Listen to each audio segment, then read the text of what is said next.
Aloha everyone, this is Buenconsejo-Lum. I'm the Associate Dean for Academic Affairs here at JABSOM and wanted to say thank you for opening this video and hopefully reading the rest of this email.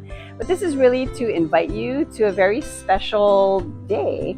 On April 20th, we'll be in the lobby from 9 a.m. to 3 p.m. and with a special session at noon to really help showcase and learn from each other all the different ways that our projects are helping to create a culture at JABSOM and throughout JABSOM that is a good place to work, great place to work, that's fun and really nurtures belonging, and that includes tips on how to engage faculty, how to engage other learners, all of these things that are so important for culture change and professionalism, all of those things, inclusivity, inclusive excellence, all of those things are going to be featured as part of this poster presentation in our lobby from 9 to 3.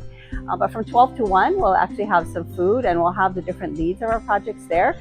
If you want to stop by and talk story, it's really an opportunity to exchange some tips and tricks and maybe just really kind of think about, how do I get that meeting to be more engaging? Just really small, very important steps that we can do without a lot of resources, but again, all really aimed to foster a better sense of collegiality. And so we welcome all of you. This is open to everyone here at the Kaka'ako campus and to our friends at Manoa, and we hope that you'll join us. Thank you.